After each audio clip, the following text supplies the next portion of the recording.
E eu peço, imploro, para que você se inscreva no canal e ative o sininho. Boa!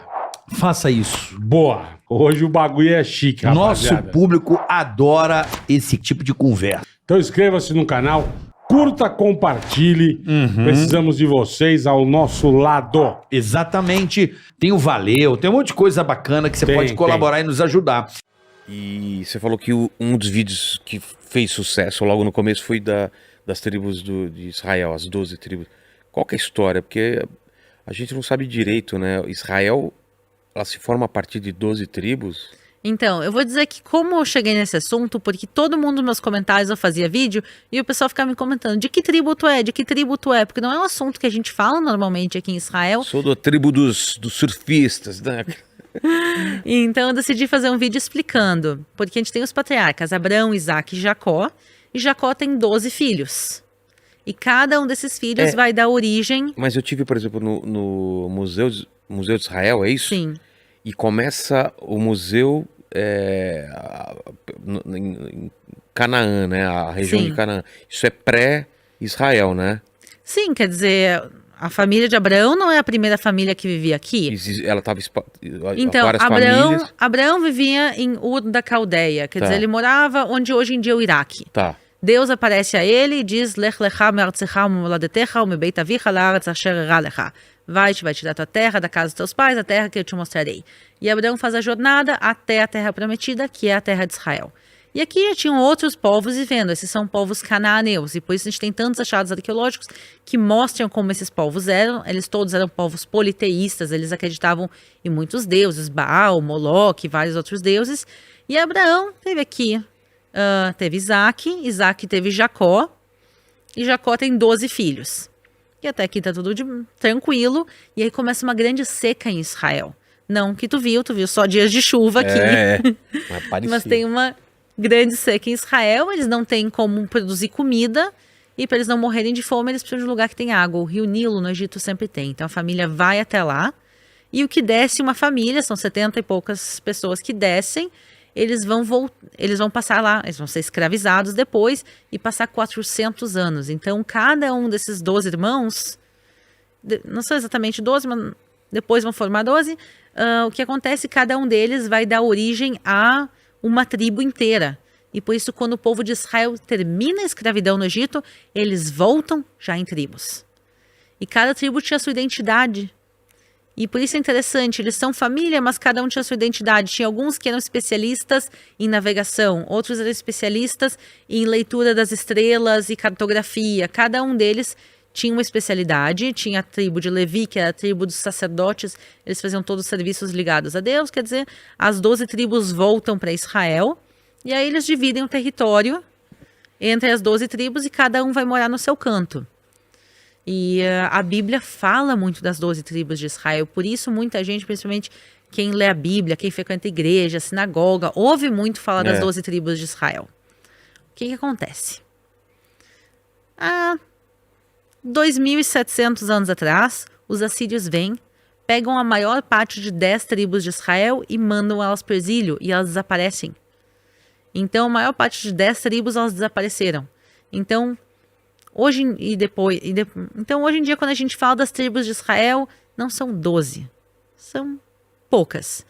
A gente tem, assim, umas 2,5 tribos. Ué? A maioria foi expulsa pelos assírios há 2.700 anos atrás e eles Quais desapareceram. ficaram? Judá, Benjamim e Levi. São as 3 tribos que mais sobraram. A maioria dos judeus hoje em dia são descendentes dessas 3 tribos. A questão que... E depois tinham refugiados das outras tribos que conseguiram escapar dos assírios, mas teve parte da tribo Simeão que se incluiu, mas o que acontece é que não tinha nenhuma proibição de casar entre as tribos. Quando todo mundo vivia cada um no seu quadrado, era muito fácil cada um estar no seu quadrado, cada um se casava entre eles e não tinha muita mistura. Depois, quando os judeus foram expulsos de Israel, quando foram mandados para o exílio, para cá, para lá, voltam, vêm, as tribos elas vão se mesclar completamente. Então a gente não sabe quem é de cada tribo, exceto a tribo de Levi. Por quê? Porque a tribo de Levi, eles são aqueles que faziam serviços do templo de Jerusalém. Dentro da tribo de Levi, era o pessoal que cuidava do templo e também os sacerdotes. E eles foram dedicados ao serviço de Deus. E por isso, até os dias de hoje, quem é da tribo de Levi é marcado dentro da comunidade judaica. Então, hoje em dia, se tu perguntar para um judeu de que tribo tu é, a maior parte das vezes a pessoa vai fazer uma cara que não está entendendo a pergunta. Mas a resposta é, provavelmente a pessoa não sabe, e se ela sabe é porque ela é da tribo de Levi. Entendi. E a proposta, minha família materna é da tribo de Levi. Ah, é? É. Eles são Cohen, que são a família de sacerdotes, descendentes de Arão, dentro da tribo de Levi. A família do meu pai, a gente não tem a menor ideia. Então, a família do meu pai, provavelmente Judá, talvez Benjamim, talvez uma mistura entre as outras tribos, mas a gente realmente não sabe. O que realmente a gente sabe é a tribo de Levi, e eles são super marcados dentro da comunidade judaica até os dias de hoje. Marcados, mas...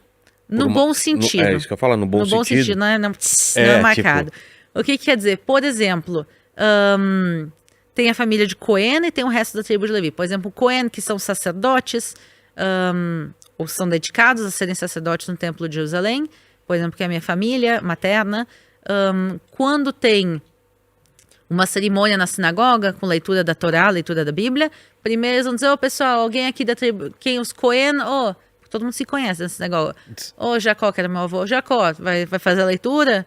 Vem, daí chamava. Primeiro chama os Cohen, depois chama os levitas. Cohen lá no Brasil. Será que é da... Provavelmente, com o sobrenome Cohen, provavelmente é de Cohen mesmo, quer dizer, sacerdote. Então, primeiro, tem a questão pública, que nas cerimônias da sinagoga eles são separados, eles são indicados, eles fazem papéis separados, eles fazem a bênção sacerdotal. Está escrito em todos os certificados judaicos. Quando fazem certificado de casamento, tá lá escrito. Tá no túmulo. Se tu for no túmulo do meu avô, tá marcado que ele é. Tem alas, inclusive, separadas no cemitério.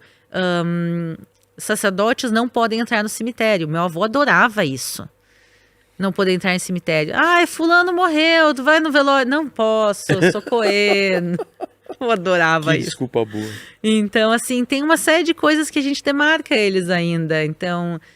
dentro da comunidade, seguidamente também os sobrenomes ajudam, então a gente sabe quem são o pessoal da tribo de Levi e o resto não, mas também não faz diferença, todo mundo pode casar com todo mundo, não tem uma tribo melhor ou pior que a outra, e sim são diferentes, mas hoje em dia todo mundo já, tirando os levitas, todo mundo já se mesclou, e os levitas na realidade sempre vai pela tribo do pai, então mesmo se alguém da tribo de Levi hoje em dia se casa com uma mulher que não tem problema, o filho é levita. Entendi.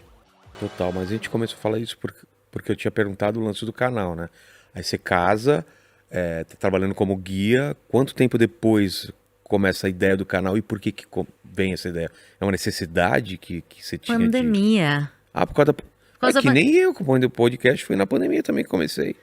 Então fechou tudo na pandemia aqui também? Exatamente. Eu trabalhava com turismo. As fronteiras de Israel fecharam. Eles tiraram uma carta de demissão coletiva para todos os guias de Israel e avisaram que tá todo mundo demitido até nova ordem. Que gostoso. Assim. Simples assim. Que legal. Não, assim eu posso dar, assim, pelo menos falar bem.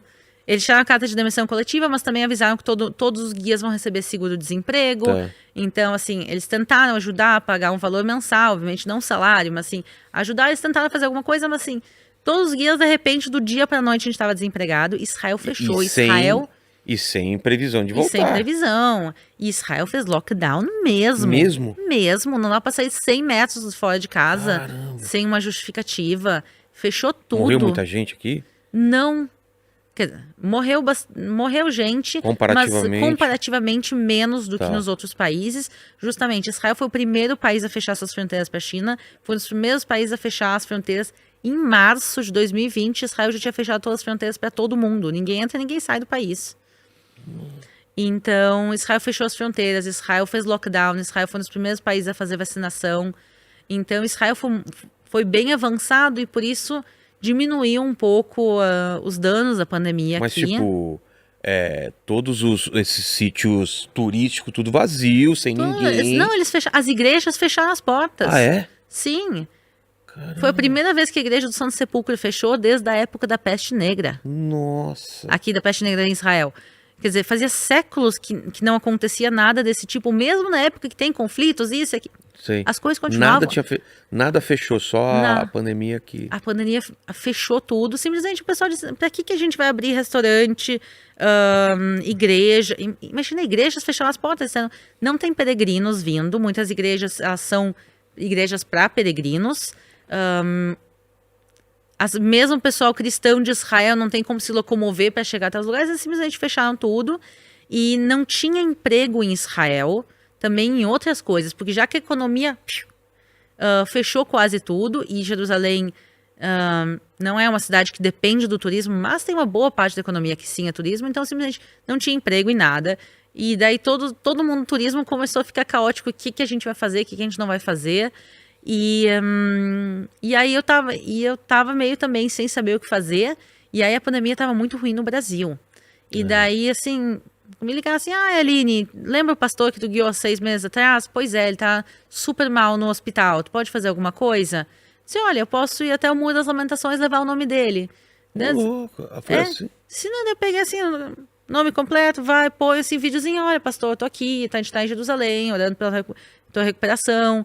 E daí, assim, as pessoas que tinham viagens, pensa, para muita gente fazer a viagem pra Terra Santa, é a viagem da vida. Muita gente junta dinheiro por anos e anos e anos, e até que a pessoa finalmente conseguiu, pagou a viagem, de repente, a viagem é cancelada. Tinha isso também. A gente já tinha pago e... Sim, muita gente durante anos pagou a viagem, parcelou em 50 vezes, literalmente, para poder vir, e de repente foi tudo cancelado. Eu disse, olha, vou mandar um videozinho, fazer a Via Dolorosa com o celular, gravando as estações.